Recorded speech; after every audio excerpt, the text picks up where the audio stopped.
Welcome into OutKick the Show. I am your fearless leader, Clay Travis. I'm going early now on Mondays because we are scheduled to have Todd Furman for gambling specials every afternoon. If you missed it on Friday, you know I hate to brag or draw attention to myself, but the gambling picks are white hot. We've gone 4-2 in each of our first 2 weeks with the OutKick six-pack, and our college football gambling picks went 8-3 over the weekend to run our winning percentage through 3 weeks there to a robust 69%. I know. Insert your jokes there.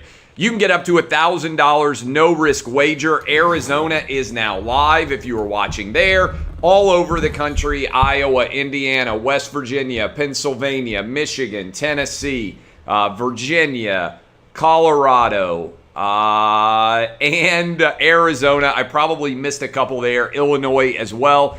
FanDuel.com/Clay. That is FanDuel.com/Clay. Up to $1,000 no risk on your first wager. Okay, going to start with reaction to college football here. 3 most significant games, I thought, in terms of helping to set the agenda for the season going forward. Alabama survived against Florida. What made me a little bit nervous about this if I'm a Tide fan? They got dominated on the offensive line. Got up 21-3, and then the Florida Gators outplayed them from there.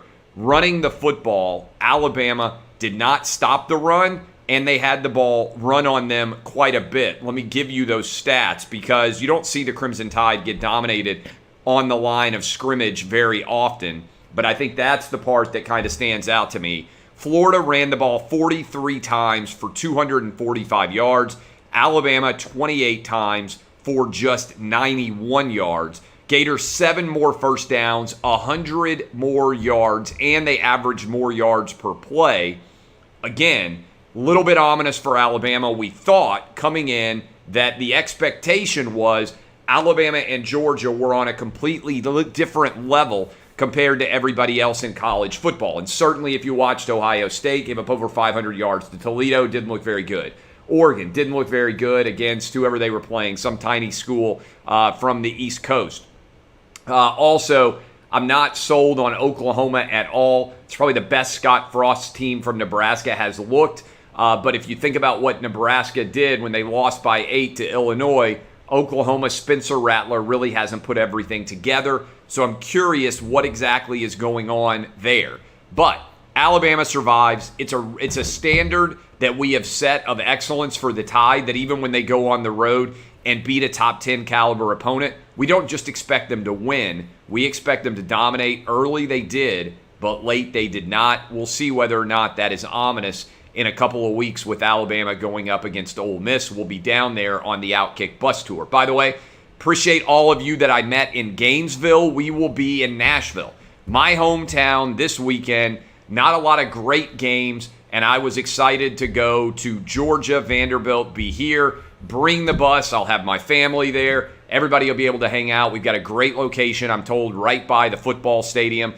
So that should be good. Can't wait to check that out and see exactly how all of that goes. This weekend, Georgia against Vanderbilt. I'll be live in my hometown of Nashville. Next weekend, by the way, we'll be at Alabama for the Ole Miss game. Should be fantastic. We are going to be broadcasting live basically for 2 days from Innisfree, if you know that bar, in Tuscaloosa. The bus will be pulled up there. You can come hang out if you're going to be in town for Ole Miss, Alabama. You can come hang out with us. And then we are going to be at Texas A&M for the Alabama against Texas A&M game down in College Station. Should be a lot of fun. That's the next 3 weeks of the OutKick bus tour.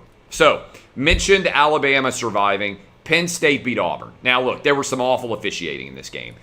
Indefensible that you lose control of what the down is. You forget the down. That is like basically inexcusable. Penn State ended up punting on 3rd down. I also thought there were some questionable grounding calls, especially one where Penn State threw deep. Made no sense. They blew the whistle a little bit early on a 4th down attempt.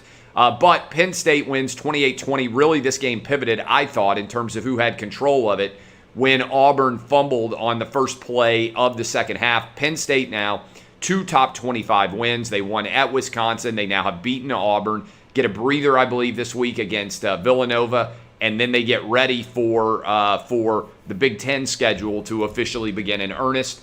Given the fact that Ohio State doesn't look very good and that Iowa may have looked the best of anybody in the Big Ten so far, Big Ten may be wide open, especially with that Ohio State defense. UCLA. I was already in bed. I didn't stay up for this one. Long day. Started in Gainesville. Finished it at home in Nashville. I didn't stay up for it. UCLA bombed against Fresno State. This means there's only one Pac-12 team left that is undefeated. That is Oregon.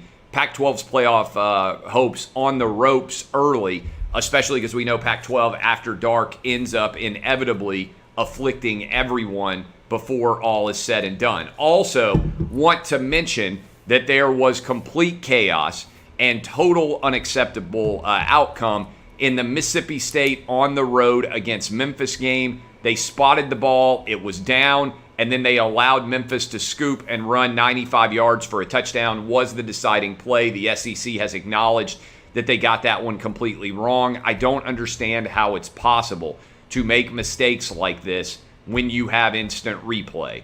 Really poor process failure to allow something like that to occur. So, where are we in terms of the top 10 at OutKick? Let me run through my top 10 for you right now at OutKick. And my top 10 is Alabama number 1. I thought about replacing them with Georgia, but Clemson, I should have mentioned them earlier, did not look very good against Georgia Tech. The Clemson offense is awful right now. And so I wonder how good of a win that was for Georgia still. So I've got Alabama 1, Georgia 2.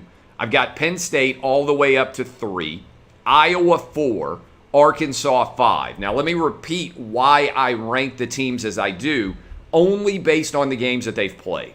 So we're 3 weeks through. I'm only ranking the teams based on the games that they have played, and what I have seen so far is Alabama, Georgia, Penn State, Iowa, and Arkansas look like the 5 best teams in the country, again, based entirely on games on the field that we have seen. Then I've got Oregon at 6, BYU at 7. Don't sleep on the Cougars. They are 3-0, and they could make a run in the playoff race because I know a lot of people aren't paying attention to BYU. They're focused on Cincinnati instead. But if you look at what BYU's done, they've beaten Arizona, Utah, and Arizona State. They are 3-0 right now against the Pac-12.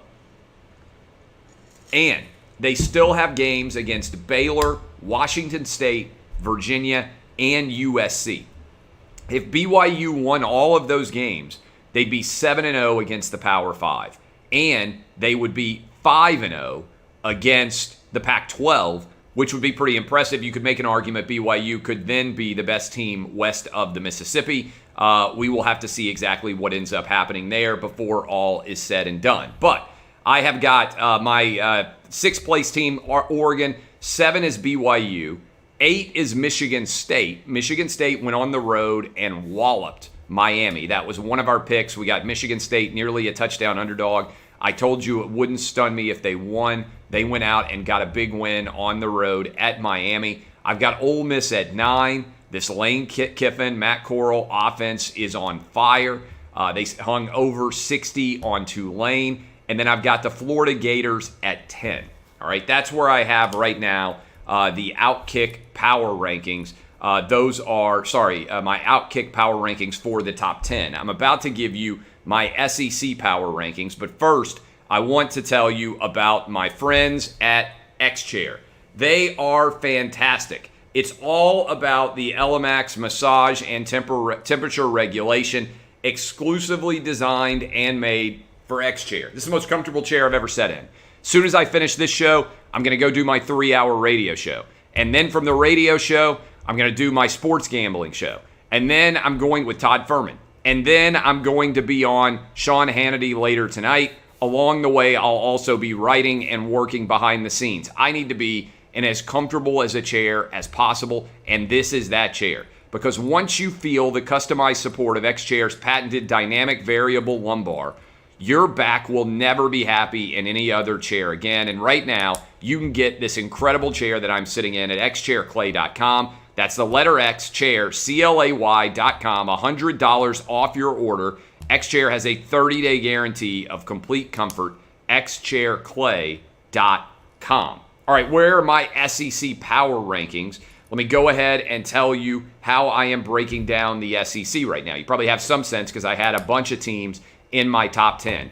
Bama 1, Georgia 2, Arkansas 3, Ole Miss 4, Florida 5, Auburn 6, Texas A&M 7, all right, LSU 8.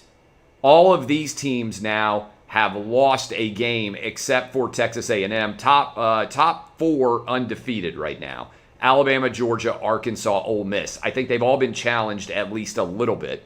Florida, I was really impressed by their performance against Alabama. Auburn, I didn't think they played poorly at all. I didn't like the fourth down decision-making on the fade route. I thought that was awful. I thought taking a timeout made no sense. But I like Auburn at 6 so far. They've been a top-half team. Haven't been impressed with A&M. I've got them, even though they're undefeated, sitting at 3-0 right now, at 7. I've got LSU at 8. Kentucky, who was fortunate, by the way, to beat Chattanooga, for those of you who weren't paying attention, I've got at 9. South Carolina, 10. Pretty consistent drubbing from Georgia. Mississippi State, 11, as I mentioned, was unfortunate that they lost the game against Memphis based on that awful officiating decision. I've got Missouri at 12, Tennessee at 13, and Vanderbilt sliding in right now at the 14th slot. All right, let's talk a little bit about last night's game for a moment here. Lamar Jackson finally got the win over Patrick Mahomes. He had been 0-3, had not played well against the Chiefs. Early on, it looked like the Chiefs were going to find a way to win, but I think you have to give credit to John Harbaugh, who asked his coach, hey, do you want to go for this on fourth down? They ran Lamar. He got the first down. That allowed them to win and keep the ball from Patrick Mahomes. That fourth down decision got the dub for the Ravens. Important win because the Ravens gave one away against the Raiders early in the season.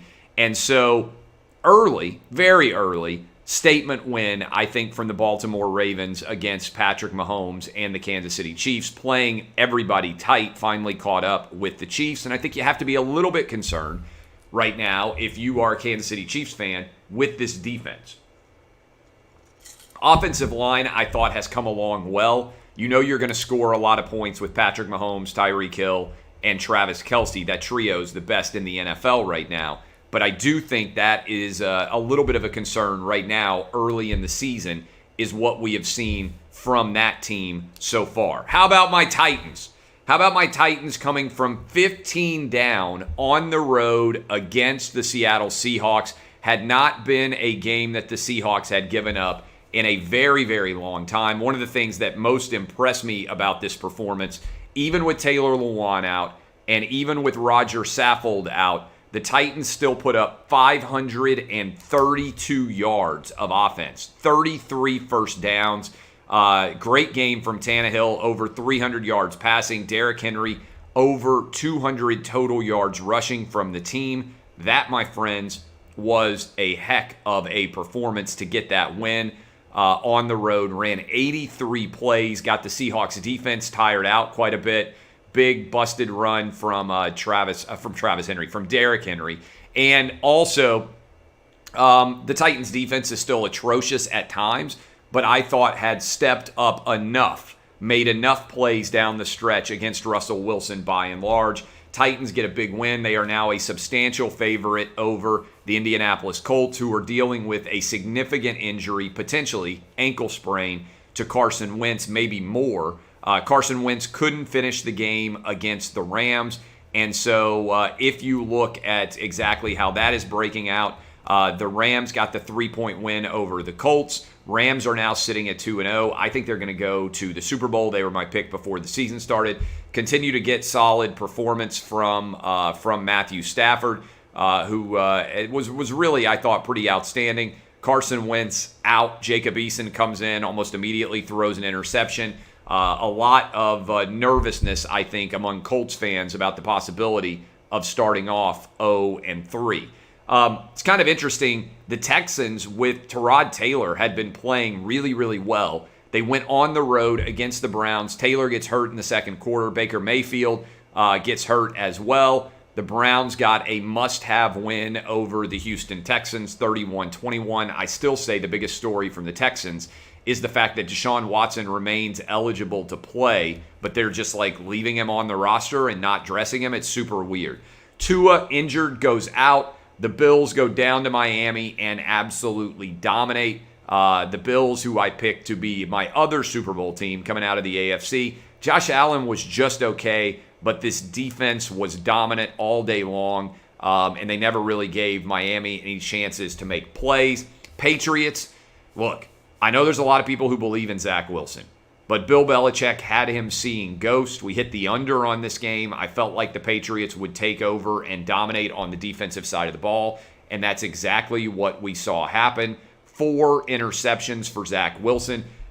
He's been doing it, Bill Belichick has, for a long time. I thought that Mac Jones continues to be solid, not extraordinary, but they should have won week 1, lost by 1 to the Dolphins, found a way to dominate against the Jets. 49ers gets a 2-0. Eagles, mediocre performance in general. Huge win from the Raiders to get to 2-0, going on the road and beating the Steelers. Derek Carr is playing phenomenal football right now. Went for almost 400 yards passing, 2 touchdowns. Ben Roethlisberger not happy with the offense already. Steelers got a big win last week going on the road against the Bills. Can't do it against the Raiders. Panthers dominate the Saints. Jameis Winston was back to the Jameis Winston we're all used to. 11 for 22 passing, 2 interceptions, both awful interceptions. Sacked 4 times, atrocious QBR. The Jameis Winston MVP hype going up in smoke in a hurry. How about the Broncos? Going on the road, beating the Jags, starting off 2-0 with 2 straight road victories. Nice win for the Broncos. Urban Meyer and the Jags are already apologizing for their performance. Trevor Lawrence out of the gate, I think it's fair to say mediocre at best. 14 of 33, 2 INTs. It's going to take a while, I think, for Trevor Lawrence to get comfortable in this offense. Cardinals right now, you could make an argument that Kyler Murray should be the MVP of the league. Kirk Cousins played well, 3 touchdown passes, but Kyler Murray, electric, transcendent talent, really fun to watch play. A lot of big-time play potential. Bucks, ho-hum, continue to dominate with Tom Brady. Cowboys, 56-yarder for the win after a disastrous series of play calls and clock management.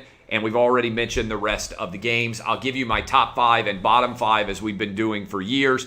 Tomorrow, after Monday Night Football is played, the Lions on the road against the Packers. I think the Packers will win big and bounce back from that awful performance against the Saints in Week 1. But we'll talk about that with Todd Furman here in a bit of a moment. I want to talk to you a minute about the Emmys. I didn't watch any of the Emmys last night. I was watching the Chiefs game going up against the Ravens. Fantastic Sunday Night Football game on NBC.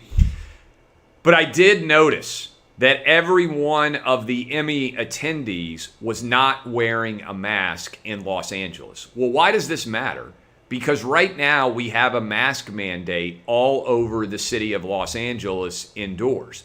And they're requiring kids ages 2 and up, even though there's no risk to them at all, to wear masks. But all of the elite, the sophisticated, educated crowd, as one CNN commentator put it, all of the elite stars inside of the Emmys didn't have to wear masks at all. So again, I want to continue to point out the hypocrisy here, okay?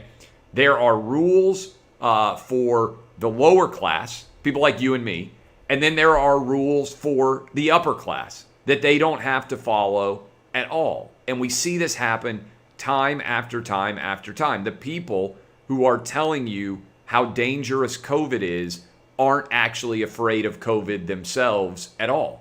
Again, indoor, unmasked, I don't care whether or not they are vaccinated. We can know that the virus can still spread whether or not you are vaccinated. By the way, no social distancing, although news came out today that there was never any scientific basis at all to support a 6-foot social distancing rule. It was just totally made up. This is what I'm saying. You people out there who are sheep, just following the experts, don't understand that they are just making up so many of the rules that they are putting in place, and there's no scientific basis for them at all. It's all a sham. It's amazing how many people buy in to this total sham that exists out there as if there is any justification for it at all. But I do think it's significant to look at the Emmys. All of those superstar multimillionaires, they're showing up and they are saying, we don't need to wear masks because we're sophisticated and educated, but your 2-year-old who's going to daycare does. Your 5-year-old kindergartner needs to wear a mask. And this ties in with the mayor of San Francisco, London Breed, who came out and said that she didn't need to actually wear a mask because, and this is a direct quote, San Francisco's mayor said, I got up and started dancing because I was feeling the spirit and I wasn't thinking about a mask. Well, do you think that the kids want to wear a mask? Do you think the kids are not sometimes feeling a little bit of a good spirit? Do you think that many of your constituents out there might sometimes be feeling a good spirit? Again, the hypocrisy here is what should be so staggering. It's all made up. And I want to talk to you about this for a minute. But first, I'm going to tell you about my friends at 8 Sleep. You heard you need to sleep at 68 degrees, turn down the temperature at bed? That's a myth. The reality is everybody has different preferred sleeping temperatures, and during the course of the night, your body can want it to be warmer or colder depending on how you're sleeping. That's why the Pod Pro by 8 Sleep is the most advanced solution on the market for thermoregulation. It pairs dynamic cooling and heating with biometric tracking in the form of a mattress or cover you can put on your existing mattress. Get the pod, start sleeping as cool as 55 degrees or as hot as 110 degrees. It will also adjust on each side of the bed depending on what the ideal sleep temperature is for you. The result, 8 Sleep users fall asleep 32% faster, reduce sleep interruptions by 40%, and get overall more restful sleep. The Pod Pro by 8 Sleep, so popular, it's gotten attention from CEOs, pro athletes, and overall high performers like your boy here, because good sleep is the ultimate game changer. How do you get your own? Go to 8sleep.com/outkick to check out the Pod Pro and save $150 at checkout using the promo code OutKick. Again, that is 8sleep.com/outkick. Get hooked up today. I want to paint a picture for you. On Saturday night, they had the whiteout at Penn State. 109,000 people inside of Happy Valley cheering on their Penn State Nittany Lions to a 28-20 win over Auburn. Massive crowd, whiteout conditions. They may well have been the difference in who won that football game. You know, I looked up the distance between Happy Valley that night in Penn State and New York City. And it said it was under a 4-hour drive, according to the MapQuest or whatever you call it now, Google Maps. 3 hours and 45 minutes apart. Yet in New York City, you have to have a vaccine passport to go to a restaurant, to go to a gym, to go to a movie, to go to a bar, to go to a sporting event. And if you don't have it, they won't allow you access to any of those places. Yet you can get in your car, drive less than 4 hours, and you can be in a packed stadium, no masks. By the way, you also are required to wear masks indoors in New York City. No masks, sitting shoulder to shoulder, all your compatriots cheering on Penn State. We live in two different Americas right now. One is free, and one you are able to embrace your normal life. In the other one, you are completely restrained by authoritarian mandates with no basis whatsoever in science. Which do you want to pick? Do you want to be one of the people, like me, who is sitting in a crowded stadium, living your best life, hanging out, tailgating, hugging your friends, high-fiving them when your favorite team scores? Or do you want to be living in a place like New York City where authoritarians are demanding you show your papers everywhere you go to interact in any way as a part of city life in New York? You need to make a decision, and you need to fight for what you support.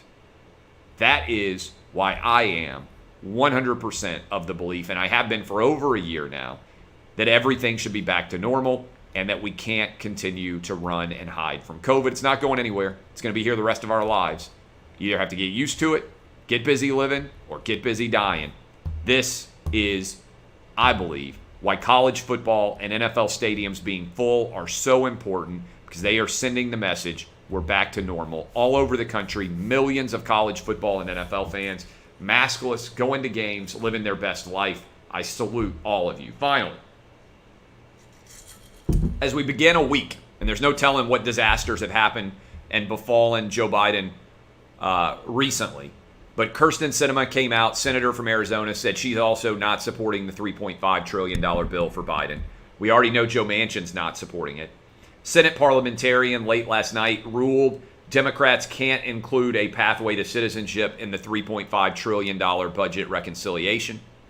That happened last night. You've got France, believe it or not, pulling its ambassadors out of the country, furious over the new partnership that we entered into with Australia and England that didn't include them. You've got over 12,000 people in Del Rio, Texas, underneath a bridge trying to illegally enter the country. You've got an acknowledgement on Friday afternoon that they tried to hide that the drone strike that was supposed to have killed a member of ISIS-K actually killed a completely innocent civilian and 7 children related to him in a drone strike that had no basis, that was in an error, and killed 10 people. You've got the FDA rejecting overwhelmingly Joe Biden's call for everyone to get boosters for the COVID vaccine. Some people over the age of 65 are going to potentially be getting them. The debt ceiling may or may not be raised. Total mess there. Infrastructure, supposed to be voted on by September 27th. It sounds like there may be a delay. Manchin wants to kick everything into 2022 before they make any choices at all. Joe Biden right now is poised for the worst first-year presidency of any of our lives, and things are getting worse instead of getting better. This, my friends, is a complete and total mess. I appreciate all of you. Thanks for hanging out with me. We'll be live at 4:30 Eastern. 4:30 Eastern. We'll be live with the Todd Furman gambling show. We'll break down Monday Night Football for you with the Lions on the road against the Packers. Not a great Monday Night Football game, to be sure. We'll talk about the early lines for college football and NFL Week 3. All of that will be coming your direction. But encourage you to go get your bets in, fanduel.com/Clay, up to $1,000 no risk. And I will be sitting down and doing my show, Clay Travis and Buck Sexton show, here in about 17 minutes. You can go listen live on all of our affiliate stations, like over 450 of them nationwide. Appreciate all of you. I am Clay Travis, DBAP, unless you need to SBAP.